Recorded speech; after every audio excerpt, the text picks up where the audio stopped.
Hello everybody and welcome back to my mess. Thank you for coming back to the channel and to this video about building the Wellington.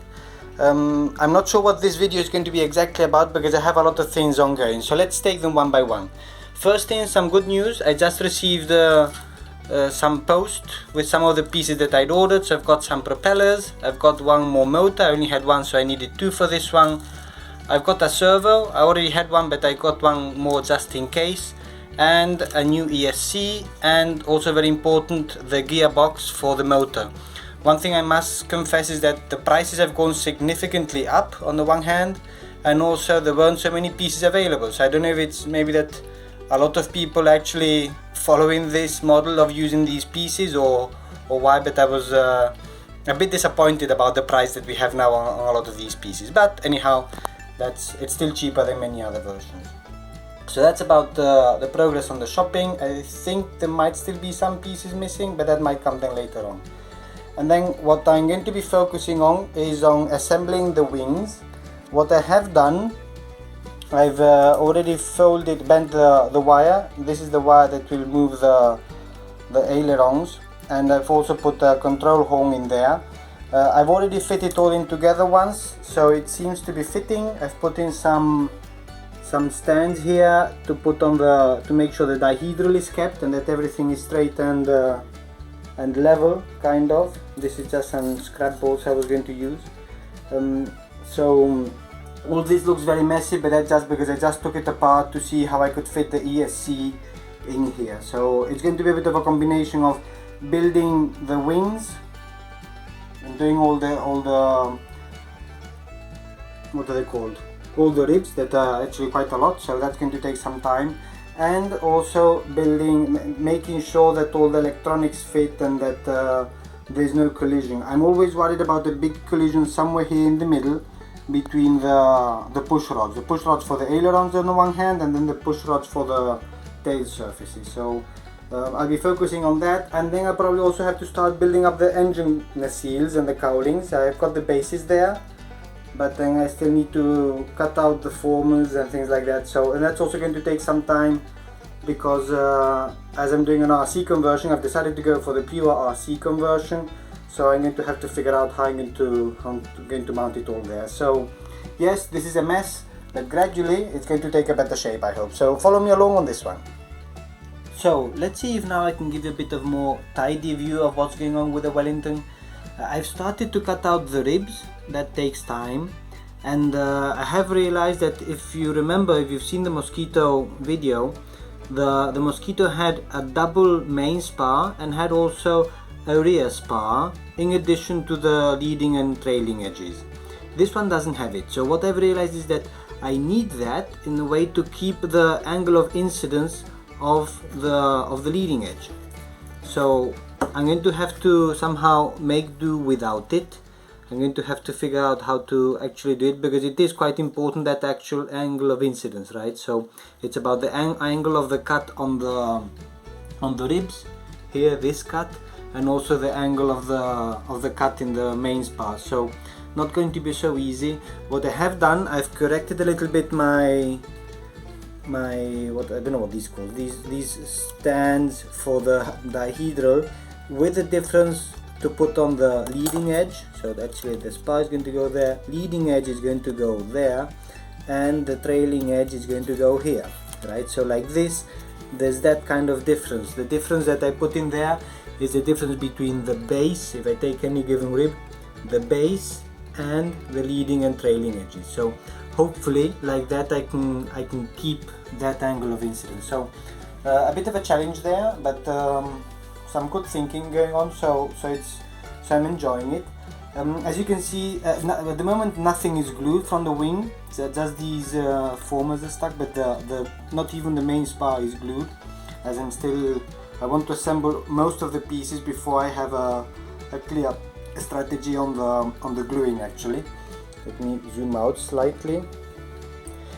So I've cut the ribs, some of the ribs, some crooked, which means the cut is actually in the wrong place. Here, for example, I don't know if you can see it, but this is a big rib, and I'm going to have to move that cut. Here it's also good to see that maybe just 1 or 2 millimeters in mistake either in the design or in my cutting has a significant impact, so I have to do some corrections there. But yeah, so I'm assembling the wing gradually. I'll still give you hopefully an update when I have most of the ribs there complete. I've also putting, these are the difficult ones, the inner ribs, because they are the ones that have also the hole for the control rod for the ailerons. Let's see if you can see it moving. There you see it moving, which also takes me to this little construction that I have here that is not yet completed. This is made up of a little bit of wood. Let's see if I can show it. I have a 4mm piece, and then I stuck on a bit of more wood because it's I had the feeling it was going to be too loose. And then I have this control horn. It's the same as I did on the mosquito, but with a bit of an improvement in terms that I'm having a smaller distance between the radius of the turn and the push rod, hopefully to get more movement in there. I hope I'm doing the calculation right, and that I'm doing with a credit card. So basically I take a credit card, an old one of course, not one that is working, or any kind of card like that, and I use that to build my own control horns. I suppose you can also buy them. I don't think they're expensive, just maybe difficult to find. So that's how the wing construction is coming along. It is a slow process. Each rib has to be done individually, of course, and then I put them together, I try to match them up and things like that. So it is a long process. What I've also been doing, so I've also tried to see how I'm going to install the ESC. This is like my failed ESC, so I can play around with it without fear. I'm going to put it in here, which is kind of in the cockpit area.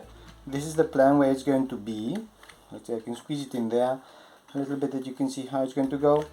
And then in order to put it in place, I've built a little construction here that I'll be gluing it to. So I'm still not sure when I'll do this. I'm just preparing it for future steps. If I'll do it maybe when I pick up the model from the plan, or if I'll do it already before. This will basically, the ESC will glue to this construction. I still have to then solder, I have to do all the electrical cabling. I haven't done it yet, not calculated it yet either, but I have prepared here some marks. If you can see, these are the holes that I intend to do to put in the cables from the engines. It will have to go in here up to the ESC. A challenge I have is that at this distance, the ESC is just in reach of the servo that I have to put in here. And I don't have extension cables, I don't know how to use those. So I'm a little bit worried about that, but I hope it can make, like I just put it one on top of each other and it seemed to reach. So I put the servo in here, and then the cable is going to be quite taut coming out and connecting into the ESC down here.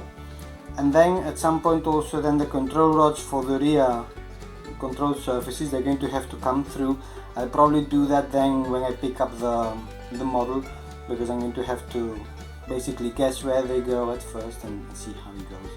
So that's the construction of the wing so far, and the ESC. And then what I've started to do, just because I wanted to change a bit of what I'm doing, I started to build the engine nacelles, because they are nice. These are kind of the difficult but very rewarding part of the balsa wood building.